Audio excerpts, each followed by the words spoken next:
মানুষ ছোট হোক বা বড়, রাজা হোক বা দরিদ্র, সমস্ত মানুষের মধ্যে একটা সামঞ্জস্য থাকে। সমস্ত মানুষের কাছে তার প্রশংসা অত্যন্ত গুরুত্বপূর্ণ। সে খুবই প্রসন্ন হয় যদি আপনি তার প্রশংসা করেন, কিন্তু আপনি যদি তাকে এটা বলেন যে এটা তোমার ভুল ছিল, তোমার কিছু খামতি ছিল, তখন সেটা সে মানতে রাজিই থাকে না। সব মানুষ এটা শুনতে পছন্দ করে যে সে যেটা করেছে সেটাই সর্বোত্তম। এবার আমি আপনাকে একটা কথা বলি, এই হলো নিন্দা, এই হলো প্রশংসা, আর এই হলো সত্য, যা সবার থেকে উচ্চস্থানীয়। সেই জন্য মানুষ আয়না দেখে। আয়না তাকে তার সৌন্দর্য দেখায় না, তাকে দেখায় যা সত্য, যাতে মানুষ আরো সুন্দর হওয়ার চেষ্টা করতে থাকে। তাই আয়না অত্যন্ত গুরুত্বপূর্ণ সত্যকে জানার জন্য। জীবনে নিন্দুকের মাহাত্ম্য প্রশংসকের মাহাত্ম্যের থেকে অনেক বেশি। কেন? কারণ তারা আপনাকে আপনার খামতি দেখায়, আপনার ভুলগুলো বুঝিয়ে দেয়, আপনাকে একটা সুযোগ দেয় নিজেকে শুধরে নিতে, নিজেকে আরো শ্রেষ্ঠ করে তুলতে, যা প্রশংসক করতে পারে না। তাই জীবনে যদি কখনো নিন্দা করা হয়, তাকে ভালোবেসে গ্রহণ করুন, ধন্যাত্মক রূপে গ্রহণ করুন। যদি নিজেকে কোনো শিক্ষা দেওয়া সম্ভব হয় তাহলে অবশ্যই দিন।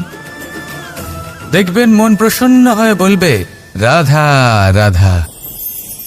জীবনে কখনো সাফল্য আসে, আবার কখনো অসফলতা, কখনো আশা পাওয়া যায়, কখনো নিরাশা, কখনো জয় লাভ করি, আবার কখনো পরাজয়। এর পেছনের কারণটা জানা অত্যন্ত প্রয়োজনীয়। যদি আমি পরাজয়ের কথা বলি, যখনই আমরা পরাজয় লাভ করি আমরা ভাবতে থাকি যে এমন কেন হলো? আমাদের শত্রু কি বেশি শক্তিশালী ছিল, নাকি আমাদের নীতিতে কোনো খামতি ছিল? এই সমস্ত কারণের পেছনে খুব বড় একটা কারণ থাকে, আর সেই কারণ আমাদের অন্তরে সুপ্ত থাকে। ধরে নিন একটা পথ, তাতে আপনি চলছেন, সেই পথ কাঁটায় পরিপূর্ণ, কিন্তু আপনি পাদুকা পরে রয়েছেন আর আপনি হেঁটে সামনে এগিয়ে যান। এবার এমন একটা পথ এলো যা পুষ্পে ঢাকা, আর আপনি পাদুকা পরে রয়েছেন, কিন্তু আপনার পাদুকাতে একটা পাথর আটকে গেল। তখন দু পা হাঁটাও খুব কঠিন হয়ে পড়ে। এই সংসারের যে কোনো শক্তি আপনাকে পরাস্ত করার পূর্বে আপনি জানেন কে আপনাকে পরাস্ত করতে পারে? আপনার অন্তরের দুর্বলতা, আপনার অন্তরের সেই সুপ্ত শত্রু। আর সেই জন্য ইতিবাচক মনোভাব গুরুত্বপূর্ণ হয়ে পড়ে। ভালো মানুষদের সাথে থাকুন, সৎসঙ্গে থাকুন, বন্ধুত্ব করুন, ভালোবাসুন। এই ভালোবাসা এত শক্তিশালী এক অস্ত্র যাকে ব্রহ্মাস্ত্র পরাস্ত করতে পারে না। এই সমস্যারূপী পাথর কিছুই নয়। আসুন আমার সাথে ভালোবেসে বলুন, রাধা রাধা। মানুষের দুটো রূপ রয়েছে। এক, আমাদের এই মুখ, যা শুধুই চোখে দেখা যায়, আর দ্বিতীয় আমাদের এই মন, যা শুধুমাত্র অন্তরাত্মা দ্বারা দেখা যায়। এবার আমাদের এই মুখ, তা ঈশ্বর সকলকেই আগে থেকেই প্রদান করেছেন, কিন্তু এই মন কেমন হবে তা আমাদের জীবনের অনুভূতি এবং আমাদের জীবনের লক্ষ্য এগুলি সুনিশ্চিত করে। অর্থাৎ নেত্র দিয়ে দেখা যায় আমাদের এই মুখ, তা শুধুই এই কারণে প্রয়োজন যাতে সংসার আমাদের দেখতে পায়, আমাদের চিনতে পারে। কিন্তু যদি এই সংসারে আপনি প্রকৃত অর্থে মান সম্মান লাভ করতে চান, তাহলে নিজের অন্তরাত্মাকে আপনাকে বিকশিত করতেই হবে। দেখুন, কথায় আছে এই যে অসুর, তা শারীরিকভাবে উপস্থিত নয়, তা মনের মধ্যে থাকে। যদি এই মন থেকে অসুরকে বের করে দেওয়া যায়, তাহলে শরীরে তা উপস্থিত থাকবেই না। তাই মনকে শুদ্ধ করুন আর আমার সাথে ভালোবেসে বলুন, রাধা রাধা। মানুষ যখনই একে অপরের সামনে নিজেদের হৃদয়ের ভাবনা প্রকাশ করে, তখন এক অত্যন্ত প্রভাবশালী মাধ্যম তারা ব্যবহার করে, যাকে ভাষা বলা হয়। এবার আমি দেখেছি যে একজন মানুষ অনেকগুলো ভাষাতেই নিপুণ। আমি এটাও দেখেছি যে মানুষ অনেকগুলো ভাষায় কথা বলে, কখনো কখনো অনেক ভাষা মিলিত করে তার প্রয়োগ করে, উচিত প্রকারে তাকে ব্যবহার করে না, না সেটাকে সম্মান করে, আর না ভাষাকে শুদ্ধ রাখে। আর এটা হলো অনুচিত। যদি ভাষাকে শুদ্ধ রাখেন তাহলে ভাষা আপনার চরিত্রকে শুদ্ধ রাখবে, তা আপনার একাগ্রতা বাড়িয়ে তুলবে। এই প্রত্যেক ধ্বনিকে অনুভব করে যদি আপনি শব্দের উচ্চারণ করেন, ভাষাকে প্রয়োগ করেন, তাহলে আপনিও আনন্দ পাবেন, আর যিনি শুনছেন সেই ব্যক্তির কানেও মধুর শব্দ বাজবে। তাই মনে রাখবেন, যে ব্যক্তি ভাষার পবিত্রতাকে সম্মান করে তাকে সংসারও সম্মান করে। ভাষাকে শুদ্ধ এবং পবিত্র রাখুন, তাহলে ভাষা আপনার চরিত্রকেও শুদ্ধ এবং পবিত্র রাখবে। আর এই মন সুপ্রসন্ন হয়ে বলবে, রাধা রাধা। এ হলো রামায়ণের সময়কালের কথা। সেতু নির্মাণ করার কাজ চলছিল। সমস্ত বানর সেনা এই কাজে নিযুক্ত হয়েছিলেন। বড় বড় পাথর তুলে নিয়ে এই বানর সেনা সমুদ্রে ফেলছিলেন। এই কাজ চলছিল। এমন সময় ছোট্ট একটা কাঠবিড়ালি এলো। ছোট ছোট মাটির ডেলা হাতে নিয়ে সাগরের কাছে যাচ্ছিল, আর বড় বড় পাথরের পাশে রেখে দিচ্ছিল। যথাসম্ভব সেখানে রেখে আসছিল। সারা দিন ধরে সে এই পরিশ্রম করেই যাচ্ছিল। এবার শ্রীরাম তার এই কাজ দেখতে পেলেন। সেই ছোট্ট কাঠবিড়ালিটিকে নিজের হাতে তুলে নিলেন এবং অত্যন্ত ভালোবেসে তার পিঠে হাত বুলিয়ে দিলেন। কথায় আছে যে কাঠবিড়ালির পিঠে যে দাগ আছে, সেই 3টি দাগ এসেছে শ্রীরামচন্দ্রের 3 আঙুলের থেকে। যে কাজ আপনি করছেন তাতে সমস্ত শক্তি প্রয়োগ করুন। যতটা আপনার সামর্থ্য রয়েছে, যতটা আপনার প্রতিভা রয়েছে, সম্পূর্ণভাবে উৎসর্গ করে দিন। ঠিক এমনভাবে কর্ম করুন। সেই কাঠবিড়ালি কিন্তু তাই করেছিল। সেই জন্য শ্রীরামের সাথে সেও সেই কাহিনীতে অমর হয়ে গেছিল। সম্পূর্ণ শক্তি প্রয়োগ করুন, সম্পূর্ণ সামর্থ্যের সাথে কর্ম করুন, কারণ এটাই হলো শ্রেষ্ঠ পথ কোনো কর্ম করার। আসুন আমার সাথে ভালোবেসে বলুন, রাধা রাধা। এই সংসারে যখন সাফল্যের পথে আপনি অগ্রসর হবেন, তখন আপনার পরিশ্রম, একাগ্রতা, সাহসের সাথে সাথে সমাজের মানসিকতাও সহ্য করতে হবে। প্রত্যেক ব্যক্তি কিছু না কিছু ভাবেন, কিছু না কিছু বলেন। কিছু মানুষ এমন আছেন যারা ভাববেন যে আপনি কিছুই করতে পারবেন না। তারা আপনার নিন্দা করবেন, আর এই নিন্দার কথা ভেবেই আমরা ভয়ভীত হয়ে পড়ি। সেই কারণে নিজেদের আশা, নিজেদের বিশ্বাস হারিয়ে ফেলি। এবার যদি সেই নিন্দার ভয়ে আমরা লক্ষ্যচ্যুত হই, তাহলে সেটা অনুচিত। সেই জন্য জীবনে শুধু পরিশ্রম করতে থাকুন, সামনে এগোতে থাকুন। যেই দিন আপনি আপনার লক্ষ্য লাভ করবেন, সেই প্রত্যেক ব্যক্তি যারা নিন্দা করছিলেন তাদের দৃষ্টি আপনা থেকেই পাল্টে যাবে, ঠিক কিনা? এই সংসারকে যা প্রাণ চায় তাই বলতে দিন। যদি আপনি কারোর কথা শুনতে চান, তাহলে নিজের অন্তরের কথা শুনুন। সেটাই আপনাকে উচিত পথে নিয়ে যাবে। সামনে অগ্রসর হতে থাকুন, পরিশ্রম করুন। এমন একটা দিন আসবে যেদিন এই নিন্দুক ব্যক্তিরা আপনার লক্ষ্য প্রাপ্তির উদাহরণ সবাইকে দেবে। আসুন আমার সাথে ভালোবেসে বলুন, রাধা রাধা। মানুষ সুখী জীবনযাপনের প্রতি এতটাই অভ্যস্ত হয়ে পড়ে যে একটা ছোট্ট সমস্যা এলেই সে সবার থেকে সাহায্য চাইতে শুরু করে দেয়। সে সাহায্য লাভও করে এবং সেই সংকট থেকে সে বেরিয়েও আসে। কিন্তু এই সাহায্য কিছু মুহূর্তের, আর কিছু মুহূর্তের হলো এই দুঃখ। এই 2 মুহূর্তের সাহায্যের জন্য আজীবন আপনি তার কাছে ঋণী হয়ে থাকেন। আর মানবিকতার খাতিরে আপনার মনে কৃতজ্ঞতা জেগে ওঠে। আর সেই কৃতজ্ঞতা বোধ হলো যে আপনি কখনো সেই ব্যক্তিকে ছাপিয়ে যেতেই পারবেন না। সেই জন্য জীবনে সবসময় চেষ্টা করবেন নিজেকে প্রস্তুত রাখতে। সেই সব সমস্যার জন্য, সেই সব বাধার জন্য যেগুলো আপনার জীবনে আসতে পারে। ততক্ষণ সাহায্য চাইবেন না যতক্ষণ না অন্য কোনো পথ না থাকছে। সাহায্য চাওয়া অনুচিত নয়, কিন্তু সাহায্য চাইলে এবং সাহায্য পেলে আপনি আজীবন কৃতজ্ঞ এবং ঋণী হয়ে থাকবেন। আর তারপর একদিন আপনি পরিবর্তন দেখতে পাবেন। যে কিভাবে আপনি ছোট ছোট সমস্যার জন্য সাহায্য না চেয়ে বড় বড় সমস্যার সম্মুখীন হতে প্রস্তুত হয়ে গেছেন। এটাই হলো সংসারের নীতি। এটাই পালন করুন আর আমার সাথে ভালোবেসে বলুন, রাধা রাধা। এমন অনেক মানুষ আছেন যারা আমাকে ভগবানের পরিভাষা জানতে চান, যে ভগবান আসলে কি, তিনি কেমন। এবার দেখুন, ভগবান হোক বা আপনার স্বপ্ন হোক বা আপনার লক্ষ্য হোক না কেন, সেই লক্ষ্য তখনই পূর্ণ হয়, তখনই তাকে লাভ করা সম্ভব যখন আপনার দৃষ্টিভঙ্গি মঙ্গলময় হয়, যখন আপনি নিজে মনে করবেন যে আমি যেটা পেতে চাইছি তা শুভ। উদাহরণস্বরূপ, কোনো পাখিকে দেখুন, সে গাছের ডালে বসে এবং সেখানেই বিশ্রাম করে, কিন্তু পড়ে না। কেন? কারণ ওর বিশ্বাস যে যে শাখার উপরে ও বসে আছে সেটাই হলো ওর বাসস্থান। যদি আপনি বিশ্বাস করেন তাহলে আপনি পাথরের মধ্যেও ভগবান দর্শন করতে পারবেন। আর যদি বিশ্বাস না থাকে, তাহলে যদি ভগবান সামনে দাঁড়িয়েও থাকে তবেও আপনার বিশ্বাস হবে না। তাই বিশ্বাস করতে শিখুন।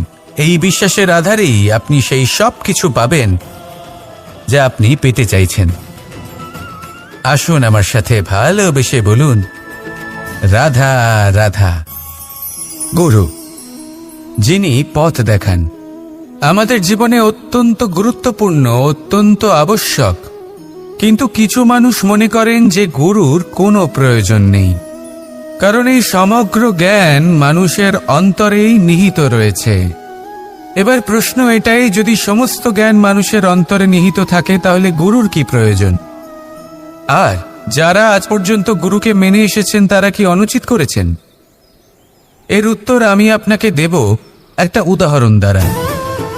একটা কাঠ যা জ্বলনশীল, জ্বলনের ঊর্জা তার অন্তরে নিহিত রয়েছে, কিন্তু তার জ্বলনের জন্য বাইরে থেকে একটা অনুঘটকের প্রয়োজন হয়। এই অনুঘটকই হলেন আপনার গুরু।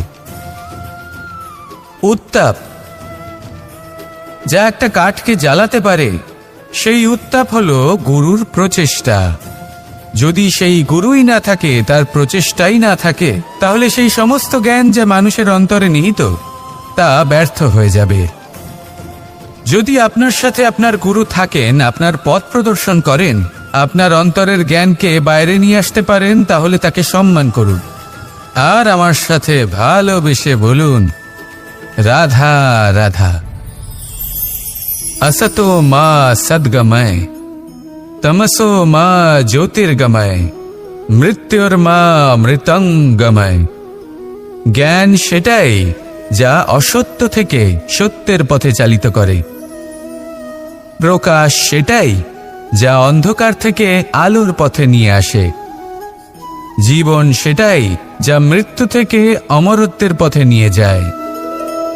এবার এই তিনটে, জ্ঞান, জীবন এবং প্রকাশ, একই রকম। শূন্য থেকে এর উৎপত্তি হয় এবং আস্তে আস্তে আপনার জীবনে বিস্তার লাভ করে। এবার আমরা এটাই ভাবি যে কেমন করে এই তিনটিকে আগলে রাখা যায়। এর উত্তর হলো, এদের আগলে রাখার প্রয়োজনই নেই, ভাগ করে দিতে হবে। কোনো বৃক্ষকেই দেখে নিন, একটি বৃক্ষ অনেক বছর ধরে বেঁচে থাকে।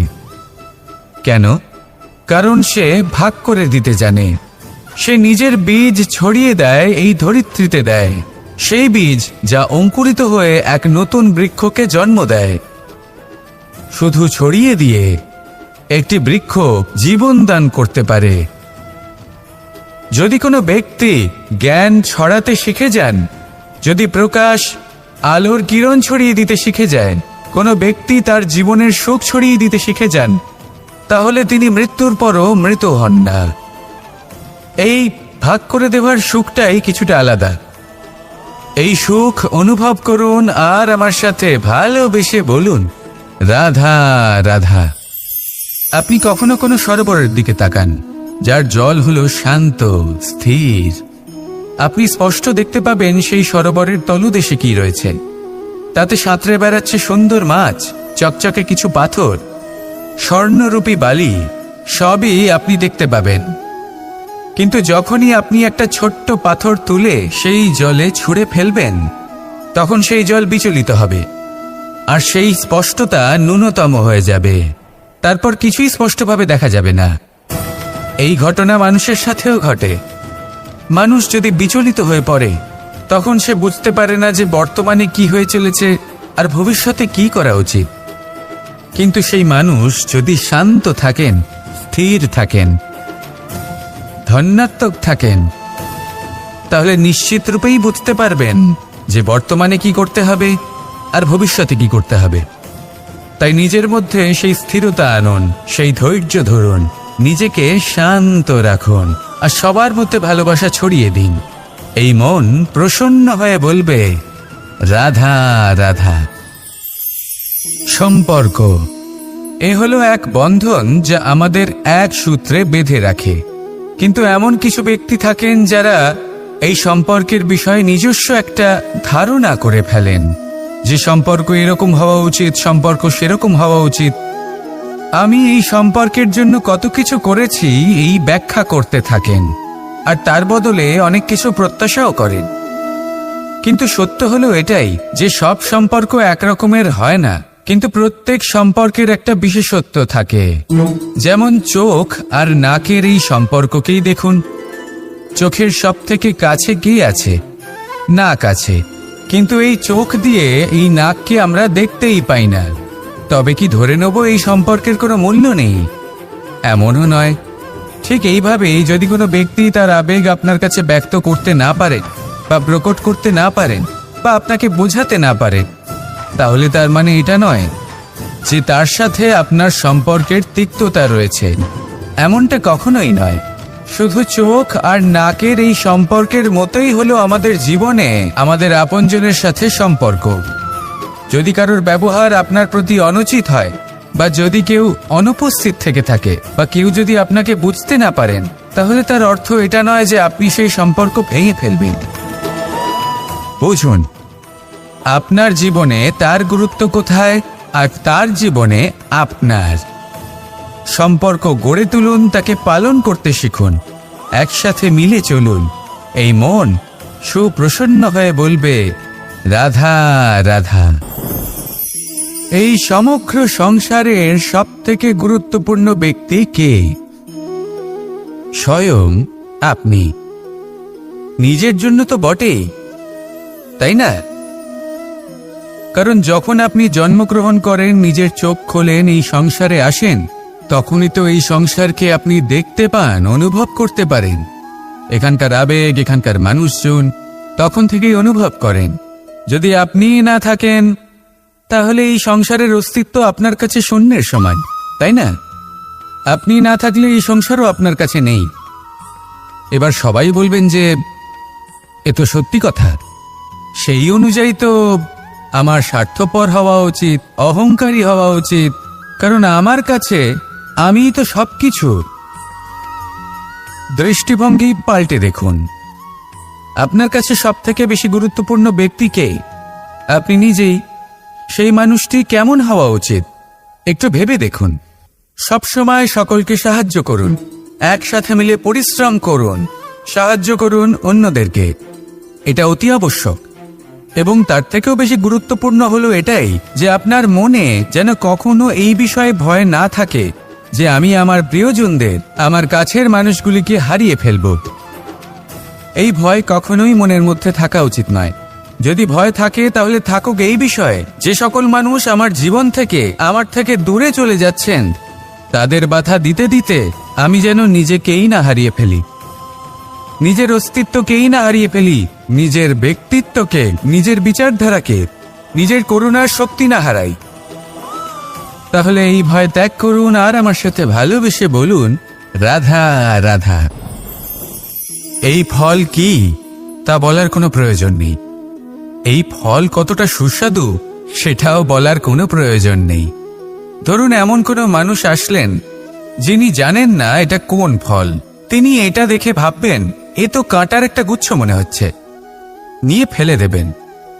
সেখানে দ্বিতীয় কোনো ব্যক্তি যিনি বুঝদার, তিনি দেখবেন, ভাববেন যে প্রকৃতি এর গায়ে এত কাঁটা কেন দিয়েছে? অবশ্যই সুরক্ষার জন্য দিয়েছে, অর্থাৎ ভিতরে অবশ্যই অমূল্য কিছু রয়েছে। সেই ধরনের ব্যক্তি এই ফলের অন্তরে প্রবেশ করেন এবং এই ফলের আনন্দ উপভোগ করেন। এরকমই কিছুটা আমাদের সংসারেও আমরা দেখতে পাই। প্রত্যেক দিন আমরা নতুন নতুন মানুষের সাথে পরিচিত হই। এমন কিছু ব্যক্তি থাকেন যাদের সাথে প্রথম আলাপের পর আমাদের এটা মনে হয় যে এই ব্যক্তিকে দেখে একটু রাগী ব্যক্তি মনে হচ্ছে, বড়ই অহংকারী বোধ হচ্ছে, উদ্ধত মনে হচ্ছে। বেশিরভাগ মানুষ প্রথম আলাপের পরে তাদের সাথে দূরত্ব বজায় রাখবেন, কিন্তু যিনি বুঝদার ব্যক্তি তিনি ভাববেন যে এই ব্যক্তি এমন কেন করছেন। হয়তো সুরক্ষার খাতিরে এই ব্যক্তি নিজেকে এরকম করে তুলেছেন যাতে অন্য কোনো ব্যক্তি এসে ওনার সময় নষ্ট না করেন, ওনার আবেগের সাথে ছলনা না করেন, খেলা না করেন। হয়তো অতীতে এমন কোনো ঘটনা ঘটেছে যার জন্য এই ব্যক্তি কিছুটা এরকম হয়ে গেছেন। এমনই একজন ব্যক্তি সেই ব্যক্তির মনের গভীর পর্যন্ত পৌঁছতে পারেন আর সেখান থেকে শুভ গুণগুলিকে বাইরে বের করে আনতে পারেন। এরকমই ব্যক্তি হয়ে উঠুন, এমন বুঝদার ব্যক্তি হয়ে উঠুন যিনি সামনের ব্যক্তির খারাপ গুণগুলিকে অবহেলা করে হৃদয়ের অন্তঃস্থল থেকে শুভ গুণগুলিকে প্রকাশিত করে এবং সেই ব্যক্তিকে দেখাতে পারে। এমন ব্যক্তি হয়ে উঠুন যিনি নিজের জীবনকেও সফল করে তোলেন এবং অন্যের জীবনকেও। আসুন আমার সাথে ভালোবেসে বলুন, রাধা রাধা। আমি জীবনে অনেক ভালো মানুষের সংস্পর্শে এসেছি। এমন ব্যক্তি যিনি আজীবন জ্ঞান লাভ করে থাকেন, পড়তেই থাকেন, পড়তেই থাকেন, জ্ঞান অর্জন করতেই থাকেন, অত্যাধিক জ্ঞান অর্জন করতে থাকেন। কিন্তু এইটুকুই কি যথেষ্ট? ধরে নিন কোনো ব্যক্তি শিল্পকলার বিষয়ে অনেক বই পড়ে ফেলেছেন, কিন্তু কখনো শিল্পকর্মই করেননি। তাহলে সেই জ্ঞানের কি লাভ? কোনো লাভ নেই। এবার এটাই আমাদের জীবনে শেখা প্রয়োজন। আমরা জ্ঞান অর্জন করি কিন্তু তা যাপন করি না, তা কর্মজীবনে প্রয়োগ করি না। তাহলে এতে কি লাভ হবে? জ্ঞান আছেই সেই জন্য যাতে আমরা জীবনকে আরো শ্রেষ্ঠ করে তোলার জন্য তাকে প্রয়োগ করি। এই জ্ঞান এবং কর্মের একসাথে পথ চলাটাই আবশ্যক। তবেই এই জ্ঞান অভিজ্ঞতায় পরিণত হবে। আর অভিজ্ঞতা দ্বারা যে জ্ঞান লাভ হয় সেটাই সবথেকে বেশি গুরুত্বপূর্ণ, সেটাই হলো সবথেকে বেশি লাভদায়ক। সেই জন্য শুধু জ্ঞান অর্জন করবেন না, তাকে প্রয়োগ করুন, তাকে কর্মজীবনে প্রয়োগ করুন, জীবনকে আরো শ্রেষ্ঠ করে তুলুন।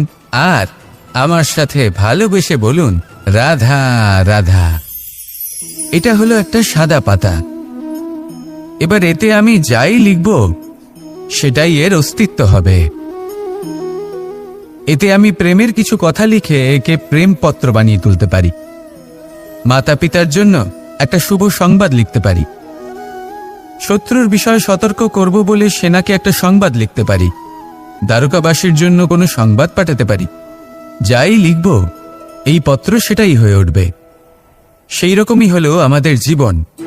আমরা যেমন কর্ম আমরা করব, আমাদের অস্তিত্ব এবং ব্যক্তিত্ব ঠিক তেমনই হয়ে উঠবে।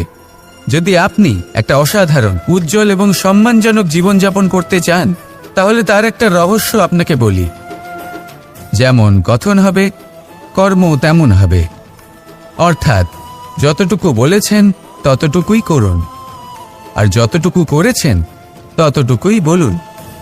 এই একটা নিয়ম যদি আপনারা পালন করেন, তাহলে এই সংসারের সমস্ত পণ্ডিত আপনাকে অবশ্যই সম্মান করবেন। তাহলে এটাই করুন আর আমার সাথে ভালোবেসে বলুন, রাধা রাধা। বিন্দু বিন্দু জলেই সাগর নির্মাণ হয়। এবার এই কথা আমরা সকলে জানি। আপনি কি এই কথাটা জানেন যে ছোট ছোট সুখের দ্বারাই বড় সুখ লাভ করা যায়?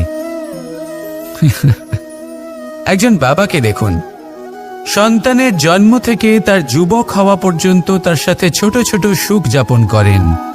এই ছোট ছোট সুখগুলি তাদের প্রেমের সম্পর্কে গভীরতা নিয়ে আসে এবং প্রেমের এই গভীরতা তাদের জীবনে বড় সুখ নিয়ে আসে। এটা ঠিক সেই রকম যেরকম বিশাল এক সমুদ্রে, গভীর এক সমুদ্রে অমূল্য রত্ন খুঁজে পাওয়া যায়। এটাও ঠিক সেই রকমই। সেই জন্য জীবনে বড় বড় সুখের খোঁজ করতে গিয়ে সময় নষ্ট করবেন না। এই যে ছোট ছোট সুখ আছে, এগুলোকে যাপন করা শুরু করুন। এগুলোর আনন্দ লাভ করুন, এগুলো নিয়ে উৎসব পালন করুন, প্রেমের গভীরতা বুঝুন, আর এই গভীর প্রেমে মন নিমজ্জিত করুন। তারপরে দেখুন এই মন আর এই জীবন সুপ্রসন্ন হয়ে বলবে, রাধা রাধা। মানুষের জন্ম কখনো তার ভবিষ্যৎ নির্ধারণ করতে পারে না। হ্যাঁ, ওর জীবনযাত্রা অবশ্যই সুখময় হতে পারে, নির্ভর করে যে ও কোন পরিবারে জন্ম নিচ্ছে, তার পরিবার পরিজন কে হন, তার মাতা পিতা কে হন, তাকে কেমন শিক্ষা দেওয়া হয়েছে, কেমন ভাবে পালন করা হচ্ছে। সে কিন্তু কুপাত্রও হতে পারে, আবার সুপাত্রও হতে পারে। কিন্তু সে চলে যাওয়ার পর এই সংসার তাকে মনে রাখবে নাকি না, আর যদি মনেও রাখে তাহলে কিভাবে মনে রাখবে, সেটা নির্ভর করছে তার কর্ম এবং তার নির্বাচনের উপর। ঠিক যেমন বর্ষার এই জলের ফোঁটা যখন মেঘ থেকে ঝরে পড়ে, তখন তার এই নির্বাচন হলো গুরুত্বপূর্ণ, কারণ তার নির্বাচন তার উপর নির্ভর করছে তার ভবিষ্যৎ কেমন হবে। ঝিনুকের মুখে পড়লে মুক্ত হয়ে ওঠে, সাপের মুখে পড়লে বিষ, আর যদি কোনো পাতায় পড়ে তাহলে শিশিরে পরিণত হয়। তাহলে কর্ম এবং নির্বাচন দুটি জীবনে গুরুত্বপূর্ণ। এদের বিষয় বিশেষ যত্ন নেবেন এবং আমার সাথে ভালোবেসে বলবেন, রাধা রাধা। আমাদের সকলের কাছে বৃক্ষ অত্যন্ত প্রিয়। আমরা সর্বদাই চাই এই বৃক্ষ যেন সবুজ থাকে, ফুলে ফলে ভরে থাকে, আমাদের ছায়া প্রদান করে, তা যেন সুস্থ থাকে, আমাদের ফল প্রদান করে। আর সেই জন্য আমরা প্রতিদিন সেই বৃক্ষকে জল প্রদান করি। কিন্তু কখনো ভেবে দেখেছেন যে জল তো আমরা বৃক্ষের গোড়ায় দিই, তারপরেও এই জল সেই বৃক্ষের প্রত্যেকটি পাতায় ঠিক পৌঁছে যায়? এটা কিভাবে সম্ভব? কিছুটা এরকমই হলো আমাদের কর্ম। যদি এই পৃথিবীতে থেকে শুদ্ধ মনে সৎকর্ম করেন, এই কর্ম সোজা ঈশ্বরের কাছে গিয়ে পৌঁছয়। যদি শ্রদ্ধা ভাব নিয়ে সমর্পিত হয়ে শুদ্ধ চিত্তে আপনি কাউকে সেবা করেন, তা সে মাতা পিতাই হোক, পরিবার হোক, গুরু হোক, পশুপক্ষী হোক বা সমাজ হোক, তাহলে সেটা সোজা ঈশ্বরের চরণে সমর্পিত হয়। সবসময় শুদ্ধ চিত্তে সমর্পিত হয়ে এবং মনে শ্রদ্ধা ভাব নিয়ে কর্ম করুন। ঈশ্বর নিজে থেকেই এর ফল আপনাকে প্রদান করবেন। আসুন আমার সাথে ভালোবেসে বলুন, রাধা রাধা। ইচ্ছে এবং চেষ্টা এই দুই মানুষের মধ্যে আছে, কিন্তু এই দুইয়ের মধ্যে সামঞ্জস্য থাকা খুব প্রয়োজন। আপনার যা ইচ্ছে সেটা পূর্ণ করার জন্য চেষ্টার প্রয়োজন তো অবশ্যই। আপনি যে স্বপ্ন দেখেন সেটা পূর্ণ করার জন্য নিদ্রা ত্যাগ করে চেষ্টা করা অত্যন্ত প্রয়োজনীয়, নয়তো এই স্বপ্ন কখনোই পূর্ণ হবে না। যদি আপনি কোনো প্রশ্নের উত্তর চান তাহলেও আপনাকে চেষ্টা করতেই হবে। জীবনে যদি সামনে এগোতে হয় তাহলে পাকে কষ্ট দিয়ে সামনে এগোতে হবে, চেষ্টা অবশ্যই করতে হবে। যদি আপনি চেষ্টা না করেন, পরিশ্রম না করেন, তাহলে এই সংসার আপনাকে পেছনে ফেলে সামনে এগিয়ে যাবে। নিজের ইচ্ছেগুলিকে মন থেকে বাস্তবে আনুন আর চেষ্টার দ্বারা তাকে সার্থক করুন। এই মন প্রসন্ন হয়ে বলবে, রাধা রাধা। মানুষ ছোট হোক বা বড়, রাজা হোক বা দরিদ্র, সমস্ত মানুষের মধ্যে একটা সামঞ্জস্য থাকে। সমস্ত মানুষের কাছে তার প্রশংসা অত্যন্ত গুরুত্বপূর্ণ। সে খুবই প্রসন্ন হয় যদি আপনি তার প্রশংসা করেন, কিন্তু আপনি যদি তাকে এটা বলেন যে এটা তোমার ভুল ছিল, তোমার কিছু খামতি ছিল, তখন সেটা সে মানতে রাজিই থাকে না। সব মানুষ এটা শুনতে পছন্দ করে যে সে যেটা করেছে সেটাই সর্বোত্তম।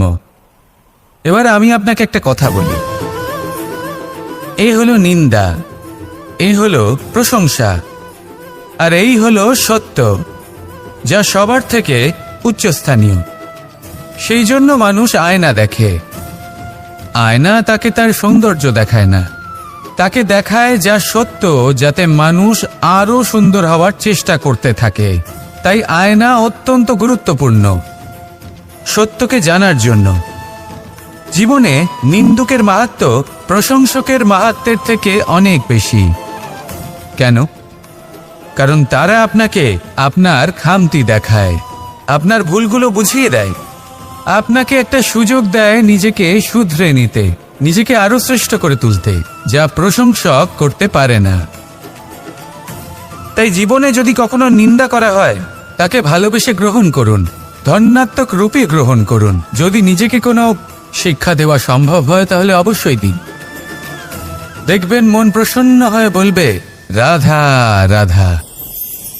জীবনে কখনো সাফল্য আসে, আবার কখনো অসফলতা, কখনো আশা পাওয়া যায়, কখনো নিরাশা, কখনো জয় লাভ করি, আবার কখনো পরাজয়। এর পেছনের কারণটা জানা অত্যন্ত প্রয়োজনীয়। যদি আমি পরাজয়ের কথা বলি, যখনই আমরা পরাজয় লাভ করি আমরা ভাবতে থাকি যে এমন কেন হলো? আমাদের শত্রু কি বেশি শক্তিশালী ছিল, নাকি আমাদের নীতিতে কোনো খামতি ছিল? এই সমস্ত কারণের পেছনে খুব বড় একটা কারণ থাকে, আর সেই কারণ আমাদের অন্তরে সুপ্ত থাকে। ধরে নিন একটা পথ, তাতে আপনি চলছেন। সেই পথ কাঁটায় পরিপূর্ণ, কিন্তু আপনি পাদুকা পরে রয়েছেন আর আপনি হেঁটে সামনে এগিয়ে যান। এবার এমন একটা পথ এলো যা পুষ্পে ঢাকা, আর আপনি পাদুকা পরে রয়েছেন, কিন্তু আপনার পাদুকাতে একটা পাথর আটকে গেল। তখন দু পা হাঁটাও খুব কঠিন হয়ে পড়ে। এই সংসারের যে কোনো শক্তি আপনাকে পরাস্ত করার পূর্বে আপনি জানেন কে আপনাকে পরাস্ত করতে পারে? আপনার অন্তরের দুর্বলতা, আপনার অন্তরের সেই সুপ্ত শত্রু। আর সেই জন্য ইতিবাচক মনোভাব গুরুত্বপূর্ণ হয়ে পড়ে।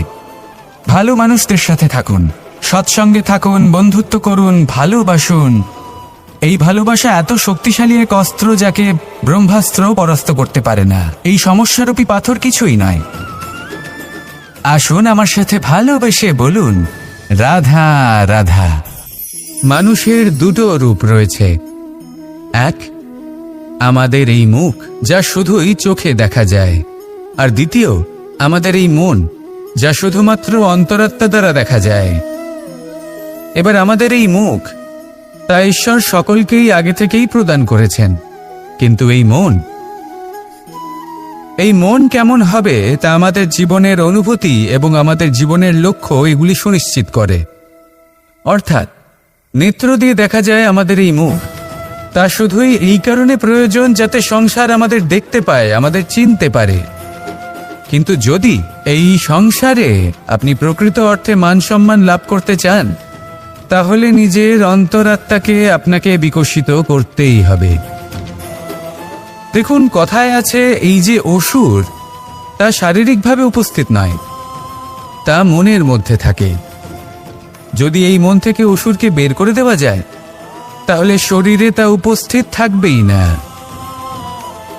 তাই মনকে শুদ্ধ করুন আর আমার সাথে ভালোবেসে বলুন, রাধা রাধা। মানুষ যখনই একে অপরের সামনে নিজেদের হৃদয়ের ভাবনা প্রকাশ করে, তখন এক অত্যন্ত প্রভাবশালী মাধ্যম তারা ব্যবহার করে, যাকে ভাষা বলা হয়। এবার আমি দেখেছি যে একজন মানুষ অনেকগুলো ভাষাতেই নিপুণ। আমি এটাও দেখেছি যে মানুষ অনেকগুলো ভাষায় কথা বলে, কখনো কখনো অনেক ভাষা মিলিত করে তার প্রয়োগ করে, উচিত প্রকারে তাকে ব্যবহার করে না, না সেটাকে সম্মান করে, আর না ভাষাকে শুদ্ধ রাখে। আর এটা হলো অনুচিত। যদি ভাষাকে শুদ্ধ রাখেন, তাহলে ভাষা আপনার চরিত্রকে শুদ্ধ রাখবে, তা আপনার একাগ্রতা বাড়িয়ে তুলবে। এই প্রত্যেক ধ্বনিকে অনুভব করে যদি আপনি শব্দের উচ্চারণ করেন, ভাষাকে প্রয়োগ করেন, তাহলে আপনিও আনন্দ পাবেন, আর যিনি শুনছেন সেই ব্যক্তির কানেও মধুর শব্দ বাজবে। তাই মনে রাখবেন, যে ব্যক্তি ভাষার পবিত্রতাকে সম্মান করে, তাকে সংসারও সম্মান করে। ভাষাকে শুদ্ধ এবং পবিত্র রাখুন, তাহলে ভাষা আপনার চরিত্রকেও শুদ্ধ এবং পবিত্র রাখবে। আর এই মন সুপ্রসন্ন হয়ে বলবে, রাধা রাধা। এ হলো রামায়ণের সময়কালের কথা। সেতু নির্মাণ করার কাজ চলছিল।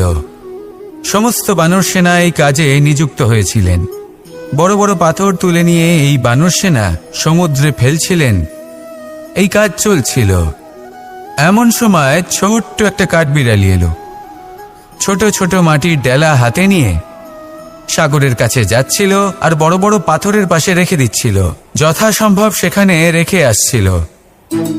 সারা দিন ধরে সে এই পরিশ্রম করেই যাচ্ছিল। এবার শ্রীরাম তার এই কাজ দেখতে পেলেন। সেই ছোট্ট কাঠবিড়ালিটিকে নিজের হাতে তুলে নিলেন এবং অত্যন্ত ভালোবেসে তার পিঠে হাত বুলিয়ে দিলেন। কথায় আছে যে কাঠবিড়ালির পিঠে যে দাগ আছে সেই 3টি দাগ এসেছে শ্রীরামচন্দ্রের 3 আঙুলের থেকে। যে কাজ আপনি করছেন তাতে সমস্ত শক্তি প্রয়োগ করুন, যতটা আপনার সামর্থ্য রয়েছে, যতটা আপনার প্রতিভা রয়েছে সম্পূর্ণভাবে উৎসর্গ করে দিন। ঠিক এমনভাবে কর্ম করুন। সেই কাঠবিড়ালি কিন্তু তাই করেছিল। সেই জন্য শ্রীরামের সাথে সেও সেই কাহিনীতে অমর হয়ে গেছিল। সম্পূর্ণ শক্তি প্রয়োগ করুন, সম্পূর্ণ সামর্থ্যের সাথে কর্ম করুন, কারণ এটাই হলো শ্রেষ্ঠ পথ কোনো কর্ম করার। আসুন আমার সাথে ভালোবেসে বলুন, রাধা রাধা। এই সংসারে যখন সাফল্যের পথে আপনি অগ্রসর হবেন, তখন আপনার পরিশ্রম, একাগ্রতা, সাহসের সাথে সাথে সমাজের মানসিকতাও সহ্য করতে হবে। প্রত্যেক ব্যক্তি কিছু না কিছু ভাবেন, কিছু না কিছু বলেন। কিছু মানুষ এমন আছেন যারা ভাববেন যে আপনি কিছুই করতে পারবেন না। তারা আপনার নিন্দা করবেন, আর এই নিন্দার কথা ভেবেই আমরা ভয়ভীত হয়ে পড়ি। সেই কারণে নিজেদের আশা, নিজেদের বিশ্বাস হারিয়ে ফেলি। এবার যদি সেই নিন্দার ভয়ে আমরা লক্ষ্যচ্যুত হই, তাহলে সেটা অনুচিত। সেই জন্য জীবনে শুধু পরিশ্রম করতে থাকুন, সামনে এগোতে থাকুন। যেই দিন আপনি আপনার লক্ষ্য লাভ করবেন, সেই প্রত্যেক ব্যক্তি যারা নিন্দা করছিলেন তাদের দৃষ্টি আপনা থেকেই পাল্টে যাবে, ঠিক কিনা? এই সংসারকে যা প্রাণ চায় তাই বলতে দিন। যদি আপনি কারোর কথা শুনতে চান, তাহলে নিজের অন্তরের কথা শুনুন। সেটাই আপনাকে উচিত পথে নিয়ে যাবে। সামনে অগ্রসর হতে থাকুন, পরিশ্রম করুন। এমন একটা দিন আসবে যেদিন এই নিন্দুক ব্যক্তিরা আপনার লক্ষ্য প্রাপ্তির উদাহরণ সবাইকে দেবে। আসুন আমার সাথে ভালোবেসে বলুন, রাধা রাধা। মানুষ সুখী জীবনযাপনের প্রতি এতটাই অভ্যস্ত হয়ে পড়ে যে একটা ছোট্ট সমস্যা এলেই সে সবার থেকে সাহায্য চাইতে শুরু করে দেয়। সে সাহায্য লাভও করে এবং সেই সংকট থেকে সে বেরিয়েও আসে। কিন্তু এই সাহায্য কিছু মুহূর্তের, আর কিছু মুহূর্তের হলো এই দুঃখ। এই 2 মুহূর্তের সাহায্যের জন্য আজীবন আপনি তার কাছে ঋণী হয়ে থাকেন। আর মানবিকতার খাতিরে আপনার মনে কৃতজ্ঞতা জেগে ওঠে। আর সেই কৃতজ্ঞতা বোধ হলো যে আপনি কখনো সেই ব্যক্তিকে ছাপিয়ে যেতেই পারবেন না। সেই জন্য জীবনে সবসময় চেষ্টা করবেন নিজেকে প্রস্তুত রাখতে সেই সব সমস্যার জন্য, সেই সব বাধার জন্য যেগুলো আপনার জীবনে আসতে পারে। ততক্ষণ সাহায্য চাইবেন না যতক্ষণ না অন্য কোনো পথ না থাকছে। সাহায্য চাওয়া অনুচিত নয়, কিন্তু সাহায্য চাইলে এবং সাহায্য পেলে আপনি আজীবন কৃতজ্ঞ এবং ঋণী হয়ে থাকবেন। আর তারপর একদিন আপনি পরিবর্তন দেখতে পাবেন যে কিভাবে আপনি ছোট ছোট সমস্যার জন্য সাহায্য না চেয়ে বড় বড় সমস্যার সম্মুখীন হতে প্রস্তুত হয়ে গেছেন। এটাই হলো সংসারের নীতি। এটাই পালন করুন আর আমার সাথে ভালোবেসে বলুন, রাধা রাধা। এমন অনেক মানুষ আছেন যারা আমাকে ভগবানের পরিভাষা জানতে চান, যে ভগবান আসলে কি, তিনি কেমন। এবার দেখুন, ভগবান হোক বা আপনার স্বপ্ন হোক বা আপনার লক্ষ্য হোক না কেন, সেই লক্ষ্য তখনই পূর্ণ হয়, তখনই তাকে লাভ করা সম্ভব যখন আপনার দৃষ্টিভঙ্গি মঙ্গলময় হয়। যখন আপনি নিজে মনে করবেন যে আমি যেটা পেতে চাইছি তা শুভ। উদাহরণস্বরূপ, কোনো পাখিকে দেখুন, সে গাছের ডালে বসে এবং সেখানেই বিশ্রাম করে, কিন্তু পড়ে না। কেন? কারণ ওর বিশ্বাস যে যে শাখার উপরে ও বসে আছে সেটাই হলো ওর বাসস্থান। যদি আপনি বিশ্বাস করেন তাহলে আপনি পাথরের মধ্যেও ভগবান দর্শন করতে পারবেন। আর যদি বিশ্বাস না থাকে, তাহলে যদি ভগবান সামনে দাঁড়িয়েও থাকে তবেও আপনার বিশ্বাস হবে না। তাই বিশ্বাস করতে শিখুন। এই বিশ্বাসের আধারেই আপনি সেই সব কিছু পাবেন যা আপনি পেতে চাইছেন। আসুন আমার সাথে ভালোবেসে বলুন, রাধা রাধা।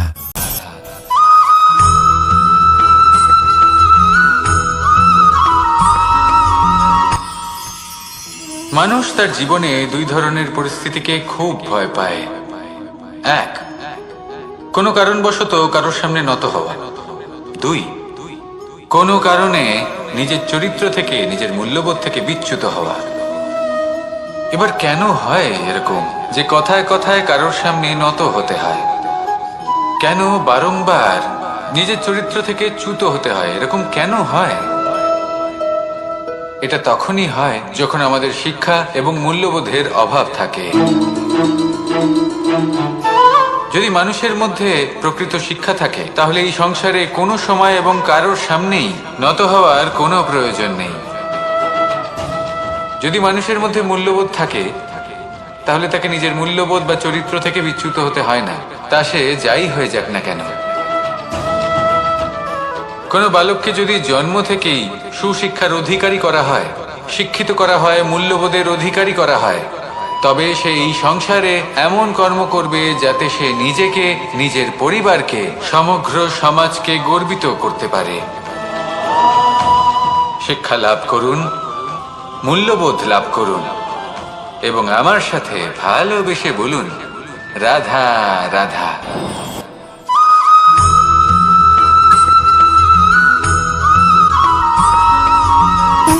সুখ, দুঃখ এবং শক্তি, এই তিন হলো এই সংসারের ত্রিদেবের মতো। আমাদের জীবনে যা কিছু ঘটছে এই তিনটির ভিত্তির উপরেই হচ্ছে। আসলে এই সংসারের একটা নিয়ম আছে, যখনই আপনি কিছু লাভ করেন এই সংসার আপনার পরীক্ষা নেয়। এটা জানার জন্য আপনার পরীক্ষা নেয় যে আপনি যা কিছুই লাভ করেছেন আপনি কি আদৌ সেটার যোগ্য কিনা। ঠিক সেইভাবেই এই সুখ, দুঃখ এবং শক্তি আপনার পরীক্ষা নিয়ে থাকে। যখন সুখ আসে তখন সে আপনার পরীক্ষা নেয় যে আপনার মধ্যে অহংবোধ জাগ্রত হয়নি তো। যদি অহংবোধ চলে আসে তাহলে সুখ সেখানেই সঙ্গ ত্যাগ করে। দুঃখ আপনার ধৈর্যের পরীক্ষা নিতে থাকে, আর যদি আপনার মধ্যে ধৈর্য না থাকে তাহলে এটা আপনাকে আরো বেশি দুঃখের গভীর অন্ধকারে ঠেলে দেবে। সেখানে শক্তি পরীক্ষা নেয় আপনার বিনম্রতার। যদি আপনি বিনম্র না হন তাহলে হয় এই শক্তি আপনার সঙ্গ ত্যাগ করবে, নয় এই শক্তি বিনম্রতার অভাবে আপনার পতনের কারণ হতে পারে। এই সংসারে যে কোনো ব্যক্তি যিনি এই পরীক্ষায় উত্তীর্ণ হয়ে থাকেন এই জীবনে তিনি সাফল্য লাভ করেন। আসুন আমার সাথে ভালোবেসে বলুন, রাধা রাধা।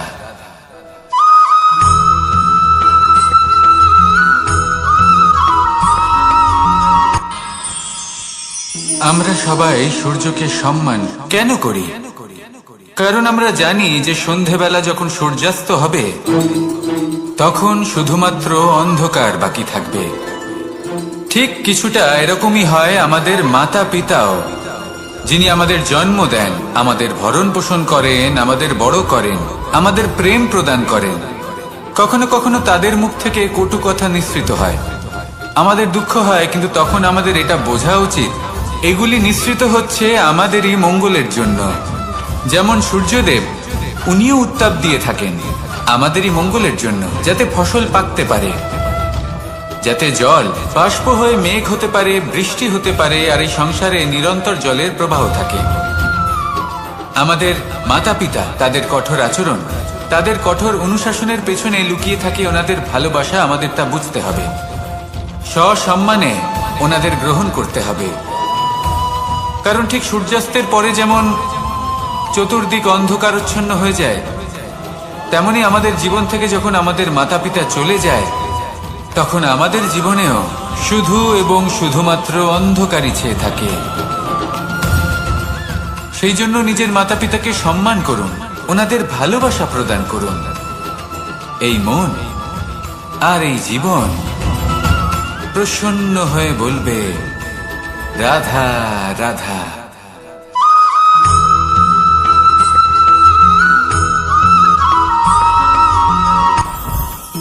জীবনে কিছু শেখা অত্যন্ত গুরুত্বপূর্ণ। এবার কি কি শিখতে হবে সেই সব শেখানোর জন্য অনেক শিক্ষক রয়েছেন, কিন্তু কি শিখবেন না আর কি করবেন না এটা আমাদের নিজের অভিজ্ঞতা দিয়ে শিখতে হয়। কিন্তু তার মানে এটা নয় যে যদি আপনাকে শিখতে হয় যে আগুনের তাপ কতটা, আপনাকে আগুনের মধ্যে হাত দিতে হবে। না, অন্য কারোর অভিজ্ঞতা দ্বারাও শিখতে পারেন। প্রশ্ন শুধুমাত্র একটাই যে আপনি কি শিখতে চান নাকি চান না। যদি আপনি এটাই ভাবেন যে আমি শুধুই নিজের অভিজ্ঞতা দ্বারাই শিখতে চাই, তাহলে জীবনকাল ছোট মনে হবে, অনেক কিছুই শিখতে পারবেন না। তাই নিজের সাথে সাথে বড়দের অভিজ্ঞতার দ্বারাও শেখা শুরু করে দিন। এই সংসারের অভিজ্ঞতা দ্বারা শিখতে শুরু করে দিন। আর এটা নিশ্চিত রূপে শেখা আবশ্যক যে কখন কি করবেন না, কোথায় থামতে হবে আর কোথায় থামবেন না। তাহলে আসুন আর আমার সাথে ভালোবেসে বলুন, রাধা রাধা।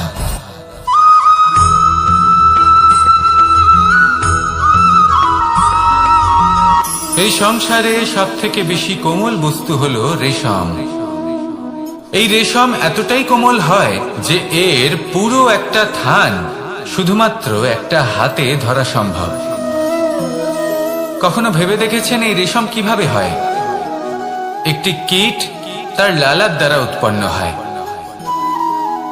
এই কীট সেই রেশমকে পাক দিতে থাকে, পাক দিতেই থাকে আর আস্তে আস্তে তার মধ্যেই জড়িয়ে পড়ে।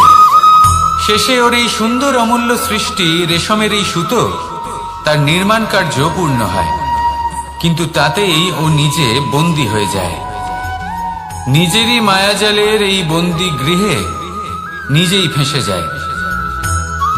এবার এই সুতোকে ব্যবহারযোগ্য করে তোলার জন্য এই কীটগুলিকে এই কবচের সাথেই ফুটন্ত জলে ফেলে দেওয়া হয়। এই সংসারে যদি আমাদের স্বপ্ন এই সংসারের দুঃখ হরণ করার জন্য, এই সংসারে সুখ বিতরণ করার জন্য হয়, তবেই আমাদের প্রগতি সম্ভব। যদি আমাদের এই স্বপ্ন শুধুই আমাদের এবং আমাদের স্বার্থ সিদ্ধির জন্য হয়, তাহলে এই স্বপ্ন আমাদের অন্ধ করে দেবে, আমাদের অন্ধকারের পথে নিয়ে যাবে, আর আমরাও সেই কীটের মতো হয়ে যাব। নিজেদেরই মায়াজালে আমরা নিজেই ফেঁসে যাব, আর শেষে আমরা যদি কিছু লাভ করি তা হবে একাকিত্ব, অন্ধকারময় মৃত্যু। তাই স্বপ্ন অবশ্যই দেখুন, কিন্তু এমন ভাবে স্বপ্ন দেখবেন না যে তার এই বন্দিগৃহে আপনি নিজেই ফেঁসে গেলেন। স্বপ্ন দেখুন পরোপকার।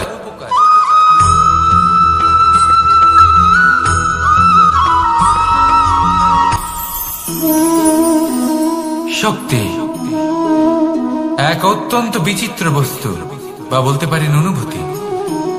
পিতা সবসময় চান যেন তিনি তার শক্তি পুত্রকে।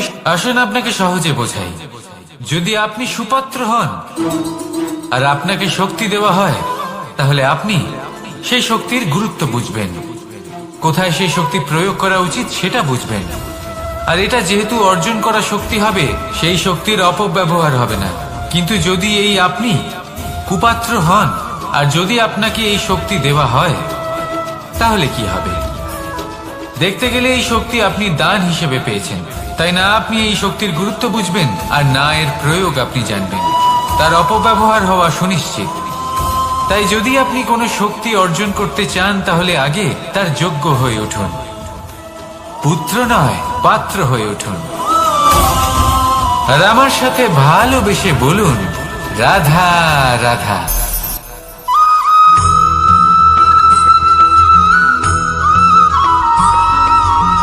এই সংসারে প্রত্যেক মানুষ এটাই চান যে তিনি যেন ধনবান হন, আর্থিক অবস্থা তার ভালো থাকে, ওনার বাড়িতে লক্ষ্মীর আগমন হয়। কিন্তু সেটা হবে কি করে, সেটাই হলো প্রশ্ন। কেউ বলেন যে যদি পরিশ্রম করো তাহলে ধন অর্জন সম্ভব, কেউ বলেন যে যদি বিদ্যা লাভ হয় তবেই ধন অর্জন সম্ভব, কেউ বলেন যে যদি বলশালী হও তবেই সম্পন্ন থাকবে।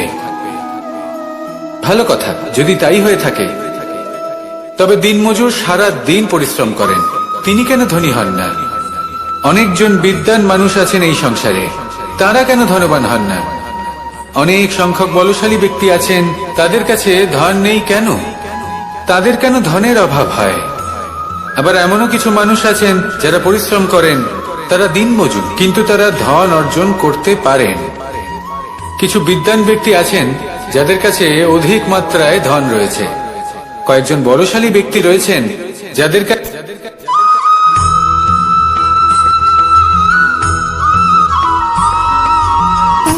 সুখ, দুঃখ এবং শক্তি, এই তিন হলো এই সংসারের ত্রিদেবের মতো। আমাদের জীবনে যা কিছু ঘটছে এই তিনটির ভিত্তির উপরেই হচ্ছে। আসলে এই সংসারের একটা নিয়ম আছে, যখনই আপনি কিছু লাভ করেন এই সংসার আপনার পরীক্ষা নেয়। এটা জানার জন্য আপনার পরীক্ষা নেয় যে আপনি যা কিছুই লাভ করেছেন আপনি কি আদৌ সেটার যোগ্য কিনা। ঠিক সেইভাবেই এই সুখ, দুঃখ এবং শক্তি আপনার পরীক্ষা নিয়ে থাকে। যখন সুখ আসে তখন সে আপনার পরীক্ষা নেয় যে আপনার মধ্যে অহংবোধ জাগ্রত হয়নি তো। যদি অহংবোধ চলে আসে তাহলে সুখ সেখানেই সঙ্গ ত্যাগ করে।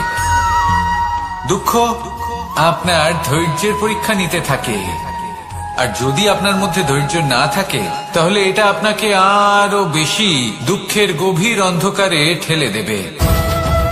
সেখানে শক্তি পরীক্ষা নেয় আপনার বিনম্রতার। যদি আপনি বিনম্র না হন তাহলে হয় এই শক্তি আপনার সঙ্গ ত্যাগ করবে, নয় এই শক্তি বিনম্রতার অভাবে আপনার পতনের কারণ হতে পারে। এই সংসারে যে কোনো ব্যক্তি যিনি এই পরীক্ষায় উত্তীর্ণ হয়ে থাকেন এই জীবনে তিনি সাফল্য লাভ করেন। আসুন আমার সাথে ভালোবেসে বলুন, রাধা রাধা।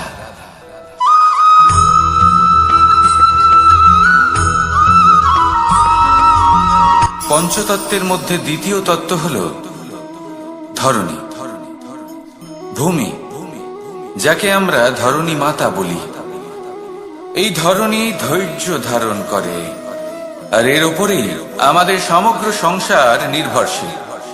কারণ এই ভূমি সহ্য ক্ষমতা রাখে, এর সহ্য ক্ষমতা হলো অপরিসীম। সন্তান যতই আঘাত প্রদান করুক না কেন প্রেম পূর্বক সহ্য করে, আর তার বদলে অমূল্য রত্ন প্রদান করে। সন্তান যদি হাল চালায় তাহলে তার বদলে তাকে অন্ন প্রদান করে। এটাই হলো ধরণী। এবার এর থেকে আমরা কি শিক্ষা পেতে পারি? এটাই যে কারোর জন্য কিছু করা বা কাউকে কিছু দেওয়া মনে কোনো কামনা ছাড়াই। আর এই কথাটা বুঝে যান, যদি কারোর জন্য কামনা না রেখে বা কোনো পাওয়ার আশা না রেখে কারোর জন্য কিছু করেন বা কারোকে কিছু দেন, যদি এটা আপনি শিখতে পারেন তবে আপনি ভালোবাসতে শিখে গেছেন। আর সেই জন্যই এই ধরিত্রীকে মাতা বলা হয়। কারণ মাতা শুধু উনি নন যিনি গর্ভে সন্তানকে ধারণ করেন, মাতা তো উনিও যিনি জীবন বাঁচতে শেখান, যিনি জীবন বাঁচার উদাহরণ প্রদান করেন। তাহলে ধরণীর থেকে এই নিঃস্বার্থ ভাব শিখুন, নিঃস্বার্থ ভালোবাসা শিখুন, আর এই ভালোবাসার সাথেই বলুন, রাধা রাধা।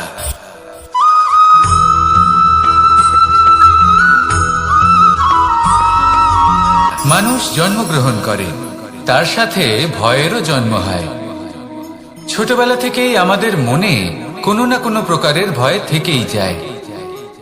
কেউ এই বিষয়ে ভয় পায় যে তার কোনো বস্তু তার থেকে দূরে চলে যাবে, কেউ এই বিষয়ে ভয় পায় যে আমি নিজেকে হারিয়ে ফেলব, কেউ এই ভেবে ভয় পায় যে আমার প্রিয়জনেরা তারা যেন আমার থেকে দূরে না চলে যায়, কেউ এই ভেবে ভয় পায় যে আমরা যেন পথ না হারিয়ে ফেলি, আদি ইত্যাদি। কিন্তু সত্যি কথা বলতে ভেবে দেখুন এই ভয় বাস্তবে কি?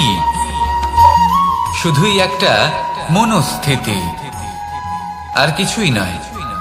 যা কিছু আপনি জীবনে পেয়েছেন তা একদিন আপনাকে হারাতে হবে। এই জীবন হলো আপনারই, কিন্তু তাও একদিন সমাপ্ত হবে। তাই ভয় পেয়ে কি লাভ? এই ভয় শুধু আপনাকে জীবন যাপন করা থেকে বাধা দিচ্ছে, আর কিচ্ছু নয়। পথ হারিয়ে ফেললেই বুঝতে পারবেন যে নতুন পথ কিভাবে বানাতে হয়। কিছু মানুষকে জীবন থেকে হারালে তবেই আপনি বুঝবেন যে আপনার আপনজনকে। এই ভয়ের কারণে ভীত হয়ে থাকবেন না। এই তারা নক্ষত্র অন্ধকারের অভাবে গুরুত্ব হারায়। শিবকেও মহাদেব হবার জন্য বিষপান করতে হয়েছিল।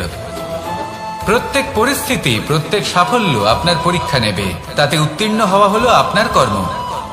যখনই আপনি ভয় পাবেন বা সংকটের সম্মুখীন হবেন, তখন সাহসের সাথে তার সম্মুখীন হন। মনে রাখবেন, যে সম্মুখীন হতে জানে সাফল্য তার সাথে সবসময় থাকে। আসুন আর আমার সাথে ভালোবেসে বলুন, রাধা রাধা।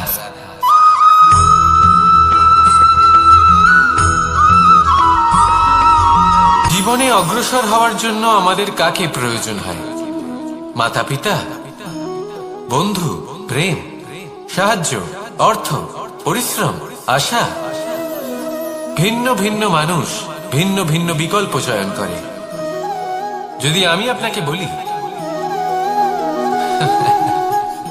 তাহলে জয় আর পরাজয়ের মন্ত্র দুটো শব্দের উপর নির্ভর করে, মেনে নেওয়া আর দৃঢ় হওয়া। যদি মেনে নেন তাহলে হেরে যাবেন, যদি দৃঢ় হন তাহলে নিশ্চিত রূপে জয়ী হবেন। যদি কখনো আপনি ক্লান্ত হয়ে ওঠেন, আপনি দুঃখী হন, পুরোপুরি ভেঙে পড়েছেন, তখন মেনে নেবেন না যে আপনি ভেঙে পড়েছেন, নয়তো হেরে যাবেন। তখন উল্টে স্থির করবেন যে যাই হয়ে যাক না কেন, আমি জয়ী হবই। আর আপনি দেখবেন যে জয় নিশ্চিত রূপে আপনার কাছেই আসবে।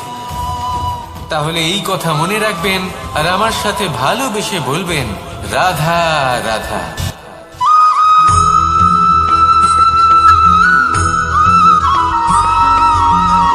এই সংসারে কোনো বস্তু হোক বা ব্যক্তি হোক, তার একার গুরুত্ব কিন্তু খুব বেশি নয়। একটা উদাহরণ হিসেবে বৃষ্টির ফোঁটাকে ভেবে দেখুন। যদি একটি বৃষ্টির ফোঁটা হয় তাহলে তার খুব বেশি গুরুত্ব থাকে না, কিন্তু যখন সহস্র বৃষ্টির ফোঁটা মেঘের মধ্যে দিয়ে ঝরে পড়ে, তখন সেটা বর্ষার রূপ ধারণ করে। সেই বর্ষা যাই প্রকৃতিকে শান্ত করে। সেইভাবেই পাথরের ছোট টুকরো, তার খুব বেশি গুরুত্ব থাকে না, কিন্তু যখন অসংখ্য পাথরের টুকরো একত্রিত হয় তখন তা পর্বতের আকার ধারণ করে।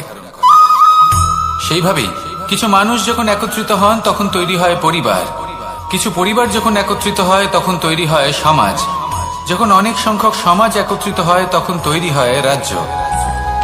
এবার এই রাজ্যের সব থেকে গুরুত্বপূর্ণ ব্যক্তি হতে পারেন রাজা, কিন্তু তাও সেই রাজা একা কিছু করতে পারেন না।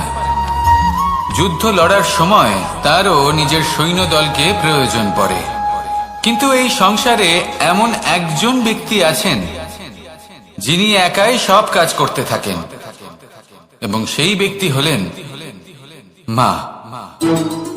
আমাদের জীবনে একজন পিতার ভূমিকা কিন্তু নিঃসন্দেহে অমূল্য, কিন্তু আমাদের সকলের জীবনে যে ভূমিকা একজন মায়ের তা অন্য কারোর থাকে না।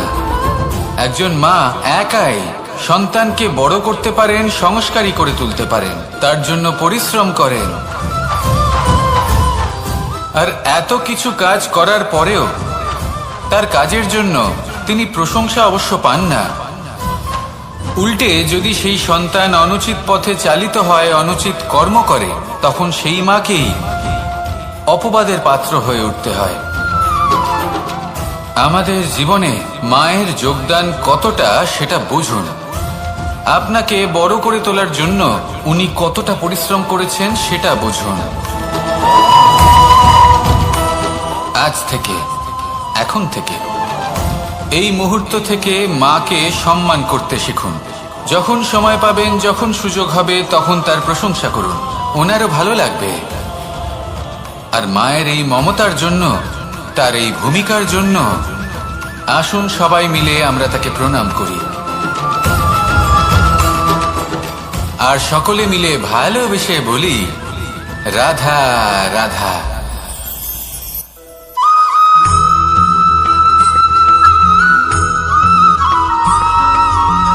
এই সংসারের সব থেকে গুরুত্বপূর্ণ তত্ত্ব কোনটা? প্রথম হলো সময়। জন্ম থেকে মৃত্যু পর্যন্ত এই যে সময়, এটাই তো হলো জীবন।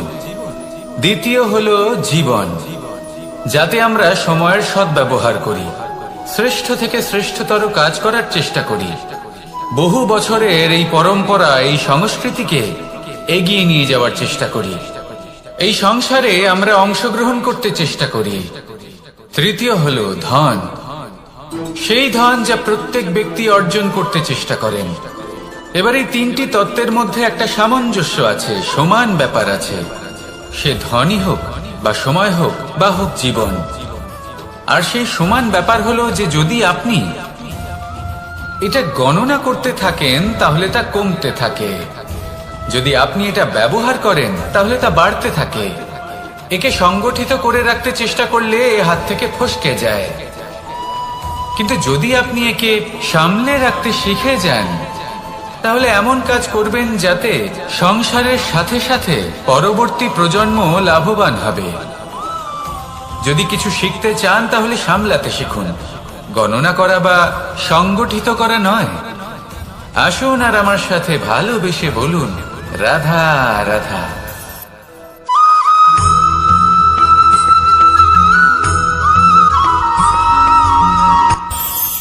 এই সংসারে আমরা প্রকাশ কোথা থেকে পাই? এর উত্তর বড়ই সরল। ভোরে যখন সূর্যোদয় হয় তখন প্রকাশের কিরণ আমাদের ঘরে এসে পৌঁছয়। এইভাবেই আমরা প্রকাশ লাভ করি। এবার এই প্রকাশের আলোতেই আমরা সারাদিনের কাজ সম্পন্ন করি। সন্ধে হয়ে যায়, সূর্যাস্ত হয়ে যায়, আর আমাদের ঘর যাতে অন্ধকার না হয় তার জন্য আমরা একটা প্রদীপ প্রজ্বলিত করি। এটাই ঘটে আমাদের জীবনেও। এবার প্রবাহমান আয়ুর সাথে আমরা আমাদের অন্তরে যদি একটা প্রদীপ প্রজ্বলিত করে নিই তাহলে বিষয়টাই অন্যরকম হবে। এবার আপনি বলবেন কোন প্রকাশের কথা বলছি যা আমাদের অন্তরে জাগ্রত করা সম্ভব? আমাদের আত্মার মাঝে প্রেমের প্রকাশ জাগ্রত করার কথা বলছি। কারণ আমাদের এই জীবন এও হলো দিনের আলোর মতো। আজ প্রকাশ আছে কিন্তু কোনোদিন অবশ্যই অস্ত হবে।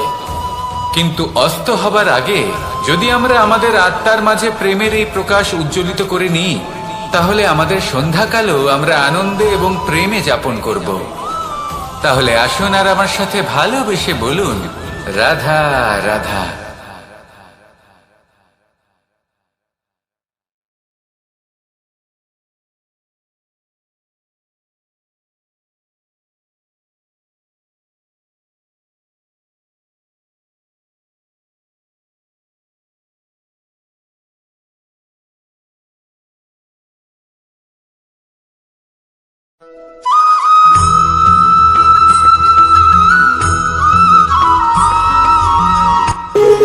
যখন মানুষের মৃত্যু হয় তখন কি হয়?